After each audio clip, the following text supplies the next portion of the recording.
কোরআন শরীফ আমরা টেনে পড়তে পারি না। কোরআন শরীফ টানতে গিয়ে ভুল হয়, কোথায় টান হয় বুঝতে পারি না, কোথায় গুণনা হয় বুঝতে পারি না, মত মাখরাজ বুঝি না, উচ্চারণ বুঝি না। তো অবশ্যই এই চ্যানেলটি আপনার জন্য। এবং এই ভিডিওতে গুরুত্বপূর্ণ কিছু বিষয় আমি হাজির করেছি। এবং কোরআন শরীফের ভিতরে যেই যেই স্থানে টান রয়েছে সেই স্থানের বিষয়গুলো আজকে আলোচনা করব। অবশ্যই মনোযোগ সহকারে এই ভিডিওটি দেখবেন। এই ভিডিওটি যদি আজকে দেখেন তাহলে আপনি বুঝতে পারবেন কোরআনে কোন কোন জায়গাতে টান হয় এবং কোন কোন জায়গাগুলোতে টান হয় না, এবং টান দিয়ে কিভাবে সুর দিয়ে ঢেউ দিয়ে পড়তে হয়। আসসালামু আলাইকুম ওয়া রাহমাতুল্লাহি ওয়া বারাকাতুহু। ইসলাম প্রিয় দিনদার ভাই বোনেরা, আজকে আমি কোরআন শরীফ সহি শুদ্ধ করে পড়ার পঞ্চম পর্ব নিয়ে হাজির হয়েছি। যে পঞ্চম পর্বে রয়েছে মদ। মদ অর্থ টানিয়ে পড়া। মদ মানে হচ্ছে টানিয়ে পড়া। এই টানিয়ে পড়া পড়াগুলো হচ্ছে মোট 10টি। তো এই 10টি নিয়ম যদি আমাদের ভালো করে মুখস্থ থাকে তাহলে অবশ্যই বুঝতে পারবো এই এই জায়গাগুলোতে টান। মদ মোট 10 প্রকার। এক আলিফ মদ 3 প্রকার, 3 আলিফ মদ 2 প্রকার, 4 আলিফ মদ 5 প্রকার। মদ মানে টেনে পড়া। আর এই টেনে পড়া 3 ভাগে ভাগ করা হয়েছে। এক আলিফ টেনে পড়বো, এইগুলো হচ্ছে 3 প্রকার। 3 আলিফ টেনে টেনে পড়বো, এরকম নিয়ম কানুন হচ্ছে পুরা কোরআন শরীফের ভিতরে 2টি। 4 আলিফ করে টেনে টেনে পড়বো, পুরা কোরআনের ভিতরে এই 5টি নিয়মই রয়েছে।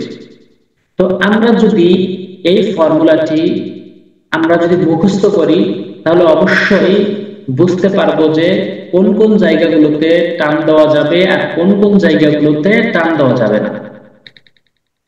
তো মদ মোট হচ্ছে 10 প্রকার। এক আলিফ টেনে পড়বো, এরকম নিয়ম কানুন হচ্ছে 3টি। তবাই, বদল, লিন। তবাই, বদল, লিন। 3 আলিফ টেনে টেনে পড়বো, এরকম নিয়ম কানুন হচ্ছে 2টি। আর জি আর হচ্ছে মুনফাসিল। আর জি আর মুনফাসিল। আমি যদি এখন আরজির সংজ্ঞাটি জানি তাহলে কোরআন শরীফের কোন কোন স্থানে এই নিয়মটি প্রয়োগ হয়েছে তা আমরা বুঝতে পারবো এবং সেই অনুযায়ী প্রয়োগ করে পড়তে পারবো ইনশাআল্লাহ। তো প্রতিটি এখানে যতগুলা দেখছেন, যতগুলা নিয়ম দেখছেন, প্রতিটি নিয়মের সংজ্ঞা রয়েছে, পরিচয় রয়েছে, যে পরিচয়ের মাধ্যমে আমরা কোরআন শরীফ টেনে পড়তে পারবো এবং কোন কোন জায়গাগুলোতে টান দেওয়া যাবে না সেটা বুঝতে পারবো। তারপর 4 আলিফ মদ হচ্ছে 5 প্রকার। মদ্দে লাজিম, কালমি, মুসাক্কাল। মদ্দে লাজিম, কালমি, মুসাক্কাল। 2 নম্বর হচ্ছে মদ্দে লাজিম, কালমি, মুকাফফাফ। মদ্দে লাজিম, কালমি, মুকাফফাফ। 3 নম্বর মদ্দে লাজিম, কালমি, মদ্দে লাজিম, হরফি, মুসাক্কাল। মদ্দে লাজিম, হরফি, মুসাক্কাল। মদ্দে লাজিম, হরফি, মুকাফফাফ। আর 5 নম্বর হচ্ছে মুত্তাসিল। তো এই 5টি নিয়মই রয়েছে যেগুলো 4 আলিফ করে টেনে টেনে পড়তে হয়। এর সংখ্যাগুলো যদি আমি বলি এবং আমরা যদি বুঝতে পারি তাহলে আমরা প্রয়োগ করে সঠিকভাবে পড়তে পারবো ইনশাআল্লাহ। এরপরে এখানে আরো 2টি সওয়াক রয়েছে।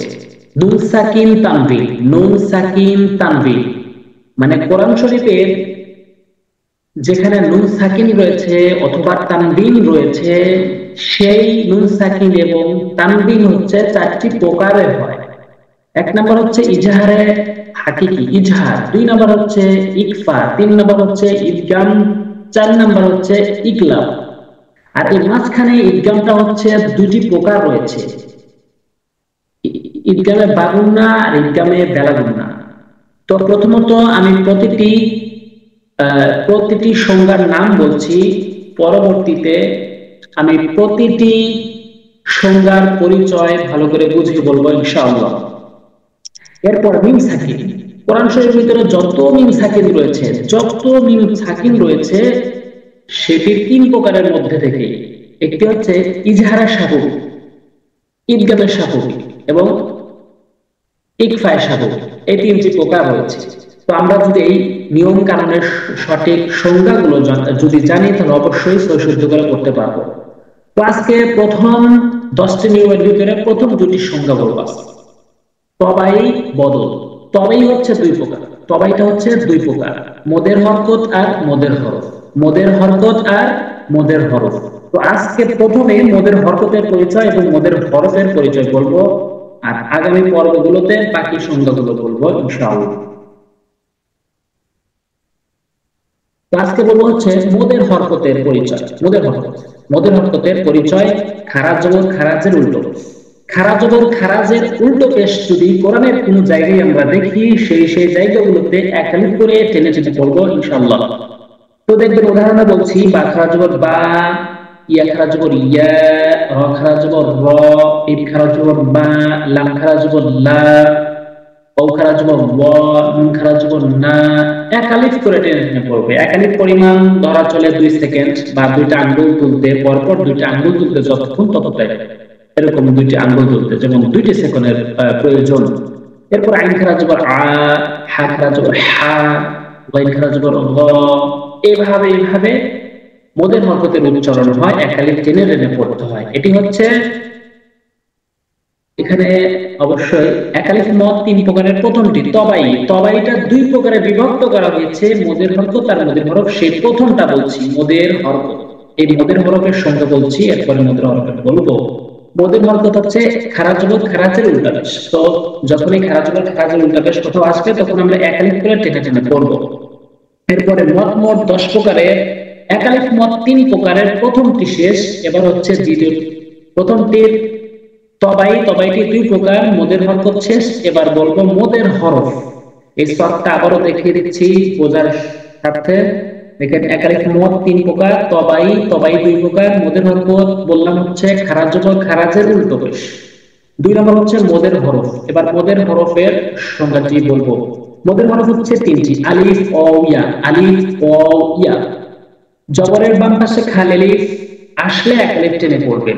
জেরের বাম পাশে যদি কখনো যজমালা ইয়া দেখেন, এক আলিফ টেনে পড়বেন। পেশের বাম পাশে যদি যজমালা ওয়াও দেখেন, তাহলে এক আলিফ টেনে পড়বেন। যেমন এখানে উদাহরণে রয়েছে, বা আলিফ জবর বা, জবরের বাম পাশে খালি আলিফ রয়েছে, এবং জেরের বাম পাশে যজমালা ইয়া, পেশের বাম পাশে যজমালা ওয়াও।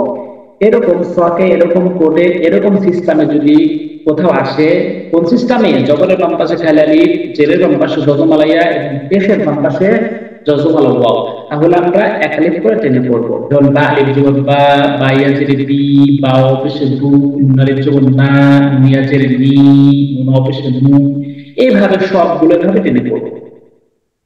তো ইনশাআল্লাহ আজকে এই পর্যন্তই। মোট 10 প্রকারের, একালিফ মদ 3 প্রকারের, প্রথমটি তবাই, তবাইটা 2 প্রকার, মদের হরকত আর মদের হরফ। এই দুইটি সংজ্ঞা আজকে বুঝতে পারলাম। বাকি সংজ্ঞাগুলো পরবর্তী ভিডিওগুলোতে স্পষ্ট করে বলার চেষ্টা করব ইনশাআল্লাহ। অবশ্যই আমার চ্যানেলটি সাবস্ক্রাইব করবেন, যাতে করে ভিডিও আপলোড করা মাত্র এর নোটিফিকেশন সর্বপ্রথম আপনি পেয়ে যান।